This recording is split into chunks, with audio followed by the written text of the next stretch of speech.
Okey. Dan ini juga ada kaitan dengan kehidupan seharian kita dari sudut sara hidup sendiri ya.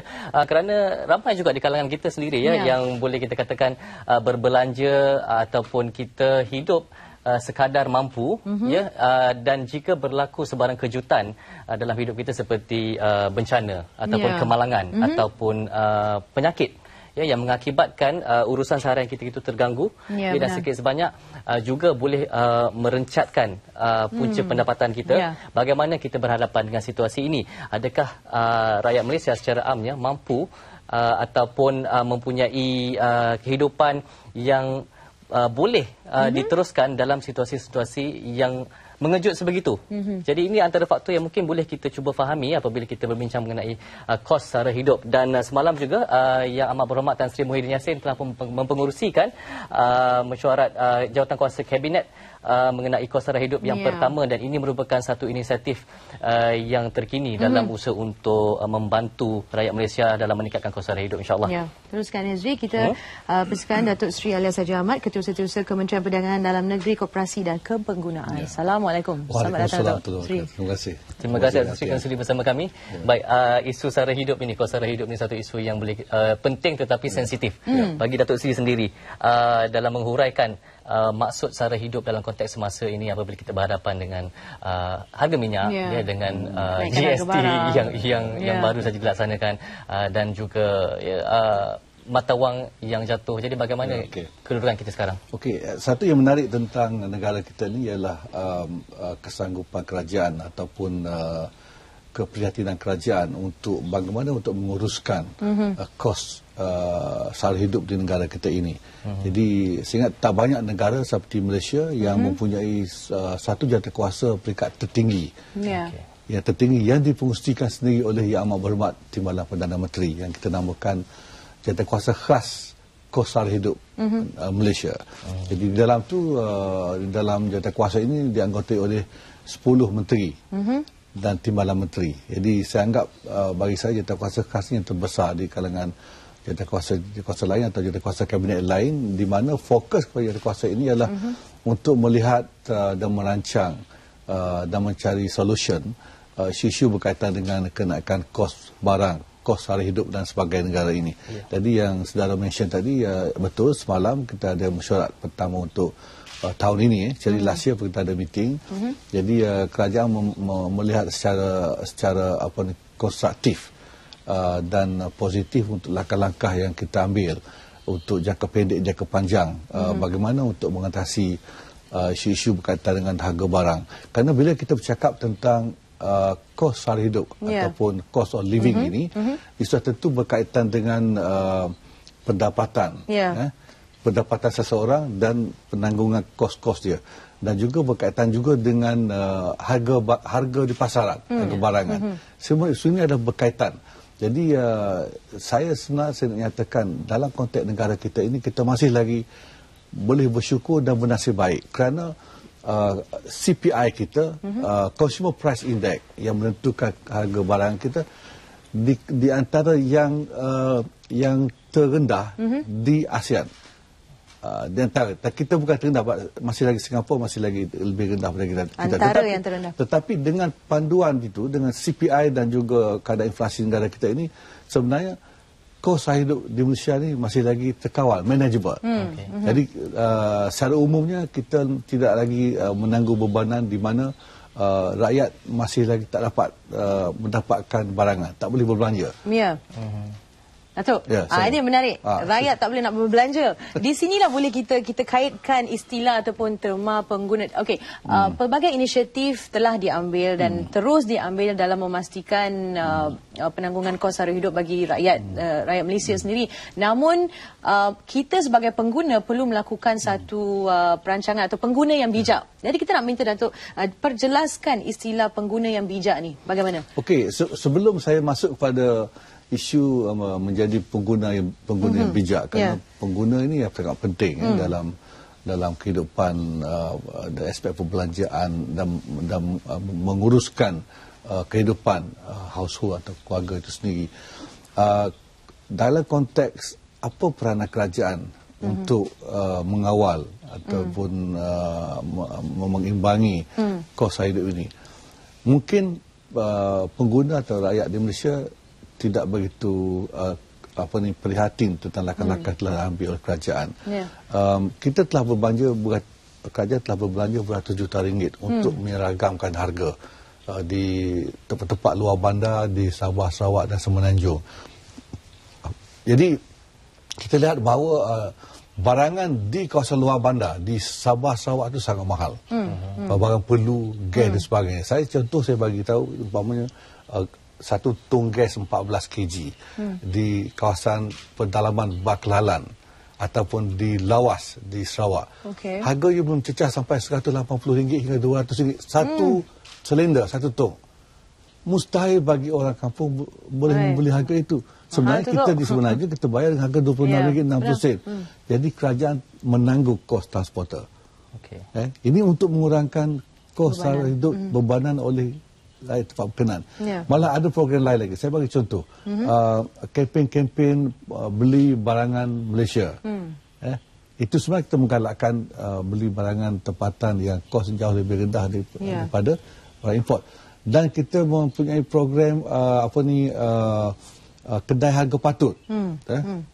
Kedai harga patut. Dan kita buat kempen penurunan harga. Melibatkan 30 juta jenis barangan daripada 1 Mac sampai sekarang. Sampai sekarang. Semua ini ialah inisiatif kerajaan supaya pengguna rakyat dapat berbelanja dengan harga yang berpatutan bagi mereka. Jadi untuk menjadi pengguna yang bijak, saya sebutkan tadi kan. Jadi yang penting ialah pengguna, termasuk saya, mesti tahu apa keperluan sebenarnya. Mesti merancang itu sangat penting. Kita bermula dengan perancangan. Kita ada ledger account kita sendiri. Pendapatan kita berapa satu bulan. Pembelian kita berapa satu bulan. Jadi kalau pendapatan sekian, kita nak pakai 2 handphone umpamanya. So bagi saya tak perlu. Jadi sekarang jadi trend. It's a trend. Kita nak memilih trend atau memilih keperluan asas sebenarnya. Jadi semua ni saya kata pengguna yang bijak, dia tahu untuk berbelanja untuk kapasiti yang dia ada. Baik kalau dia orang bujang, orang muda atau berkeluarga sebagainya. Perancangan itu sangat penting. Jadi kita tak mahu kalau pendapatan gaji dia hari ke-10 sudah habis. Kerana berbelanja berlebihan, tidak ada perancangan. Jadi ini sebenarnya mengelak daripada berlaku itu. Bagi saya, buka akaun sendiri. Buka akaun sendiri untuk diri sendiri dan rekod. Saya bermula dengan begitu. Daripada saya sekolah dahulu, saya tulis. Even saya beli Maggi 30 sen pun saya tulis. Datuk Sri, sekarang nak tulis tu yang satu kerja tu. Sesimpel begitu saya buat kerja. Kena disiplinkan diri. Disiplinkan diri. Baik. Okey, dari satu sudut yang lain pula, Datuk Sri. Jika kerajaan banyak menanggung kos bagi pihak pengguna, seperti Datuk Sri sebutkan tadi, kos-kos yang terselindung bagi kawasan-kawasan pedalaman untuk mengangkut tong gas itu, dan banyak lagi kos-kos lain yang ditanggung oleh pihak kerajaan. Kesannya jangka pendek, jangka panjang, dan kesannya kepada kepenggunaan itu sendiri bagaimana, Datuk Sri? Ya, ini tanggungjawab sosial kerajaan supaya mengimbangi pembangunan sosial, pembangunan masyarakat kita di luar bandar dan juga di bandar. Kita tahu peluang-peluang rakyat kita pada luar bandar itu berbeza dengan peluang yang ada di bandar. Jadi ini tanggungjawab kerajaan. Sebab itu kerajaan memperuntukkan sekian banyak untuk pembangunan sosial di luar bandar dan keperluan rakyat kita luar bandar dari segi untuk mengimbangi kos sara hidup itu sendiri. Jadi dengan itu kita lihat bahawa perkara-perkara ini menjadi fokus kerajaan, dan sebab itu program saya sebutkan tadi, penyeragaman harga di Sabah, Sarawak atau kawasan pedalaman Semenanjung ini menjadi fokus, dan setiap tahun kerajaan mendirikan peruntukan khas ini. Jadi dengan itu penduduk di luar bandar mendapat membeli barangan keperluan utama tadi dengan harga yang sama kita dapat beli di bandar. Sebab kos pangkutan sangat mahal. Adakah mungkin boleh diperolehi satu mekanisme lain yang mengurangkan bebanan tanggungan kepada pihak kerajaan tetapi memperkasakan mereka yang terlibat di dalam aliran ataupun chain of perniagaan itu? Ya, itu satu faktor lain lagi yang saya sebutkan tadi, banyak perkara. Antaranya rantaian bekalan. Rantaian bekalan dan juga kalau untuk transport barang di Semenanjung ke Sabah Sarawak, itu kan kita menggalakkan supaya ada industri-industri yang wujud di kawasan-kawasan berkenaan. Tetapi kita tahu bahawa pewujudan suatu industri itu berdasarkan kepada demand, supply, cost dan sebagainya. Jadi kalau tidak, kita kata bahasa mudahnya, tidak memberi keuntungan, dia tidak akan membuat sesuatu di situ. Jadi langkah-langkah seperti ini untuk jangka panjang meningkatkan produktiviti. Kita nak mengurangkan monopoli contohnya. Kita menggalakkan competition di kalangan pengguna-pengguna supaya harga itu turun. Ini aspek-aspek jangka panjang yang memang menjadi rangka kerja kerajaan yang kita bincangkan dalam mesyuarat COL pada semalam. Datuk Sri, menyentuh tentang rungutan demi rungutan daripada pengguna bahawa terdapat beberapa pihak yang mengambil kesempatan terhadap kenaikan harga barang khususnya semasa pelaksanaan GST ini, dan saya kira itu masih menjadi masalah sehingga ke hari ini. Jadi usaha yang bagaimana yang diambil oleh pihak Datuk Sri sendiri? Kita menyedari bahawa kesan pelaksanaan GST ini ada segelintir peniaga yang tidak beretika ini yang mengambil kesempatan dengan alasan GST menaikkan harga. Sepatutnya tidak boleh begitu. Jadi kalau ini berlaku, kita ada undang-undang, Akta Kawalan Harga dan Anti Pencatutan. Pencatutan artinya peniaga yang mengambil keuntungan yang berlebihan. Jadi kalau mereka menaikkan harga semata-mata kerana berniat untuk profit margin, margin keuntungan berlebihan, dia tertaluk pada akta ini. Dan kita akan siasat. Jadi untuk makluman, kita sudah ada 54 kes yang kita dalam proses untuk merujuk kepada Jabatan Peguam Negara untuk diambil tindakan. Khusus untuk anti pencatutan ini. Peniaga yang mengambil kesempatan ini. Jadi 9 sudah dibawa ke mahkamah. 6 sudah dijatuh hukuman.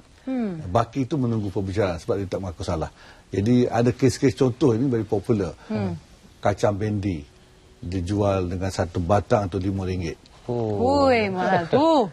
Jadi syarikat ini peniaga ini dah kena 40,000 denda. Ini saya nak sampaikan mesej ini kepada semua peniaga tak beretika. Bukan semua peniaga yang tidak beretika. Sebahagian yang mengambil kesempatan, saya masukkan tadi Jadi kita meneruskan operasi kita, semakkan kita ke premis perniagaan. Jadi untuk makluman, daripada 1 April sehingga semalam sebanyak 450,000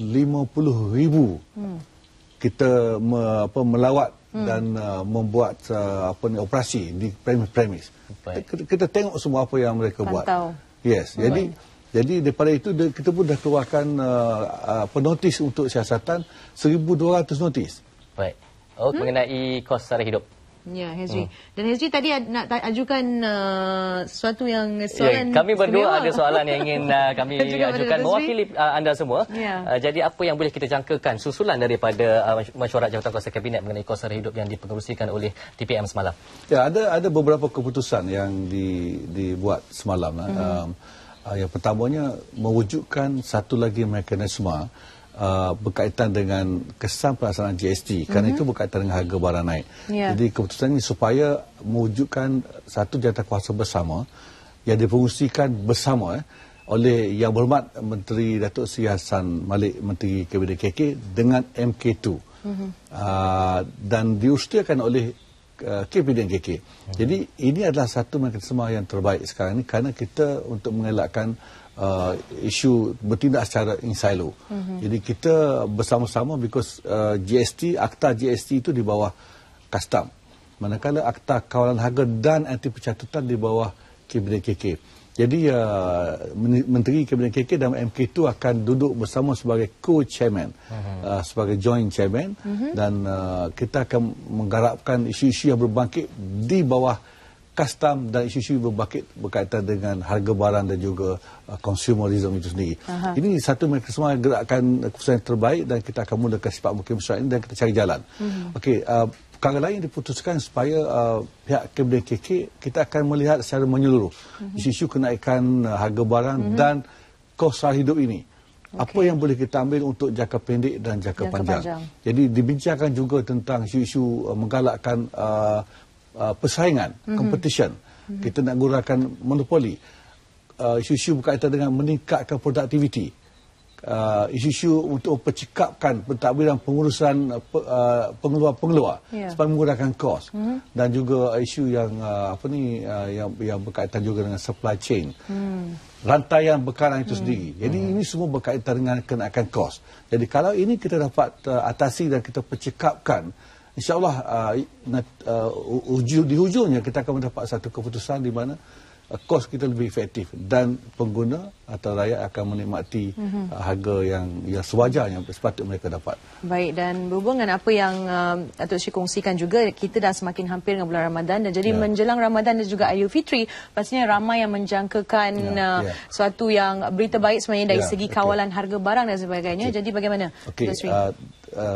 Saya telah menerima arahan daripada Yang Hormat Menteri Datuk Sri Hassan Malik supaya kita melihat secara objektif untuk skim kawalan harga musim perayaan Aidilfitri nanti.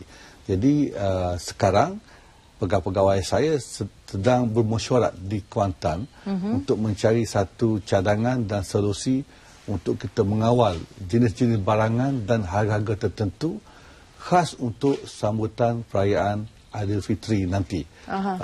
Kenapa Menteri menyebut perkara ini? Kerana kita isu sekarang berbeza berbanding tahun lepas. Jadi sekarang dalam era pelaksanaan GST, ada orang kaitkan dengan kenaikan harga sebagainya. Jadi kita harus address isu ini secara proper, secara konstruktif supaya semua pihak peniaga mendapat keuntungan dia, pengguna juga mendapat keuntungan dia. InsyaAllah YB Menteri akan mengumumkan perkara ini dalam seminggu dua ini, hasil daripada itu dan apa yang kita wartakan dia kita akan umumkan kepada pengguna nanti. Baik. Terima kasih banyak-banyak Datuk Seri Alias, Ketua Setiausaha Kementerian Perdagangan Dalam Negeri, Koperasi dan Kepenggunaan, di atas perkongsian maklumat.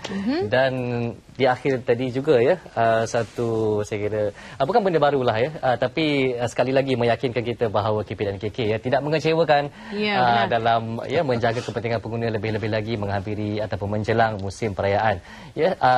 Setiap kali datangnya musim perayaan kita tidak pernah dihampakan. Jadi mudah-mudahan kali ini pun macam tu juga. Tapi apa yang penting seperti yang Datuk Sri kongsikan, kita kena menjadi pengguna yang bijak. Kita bezakan antara keperluan dan kehendak, Hazri, dengan tu. Tapi nak raya ni sekali-sekali nak merasa boleh kot. Sekali-sekala lah. Sekali-sekala boleh. Jangan sesekali terlebih belanja dan sebagainya. Kawal perbelanjaan anda, rancang perbelanjaan anda. Saya setuju.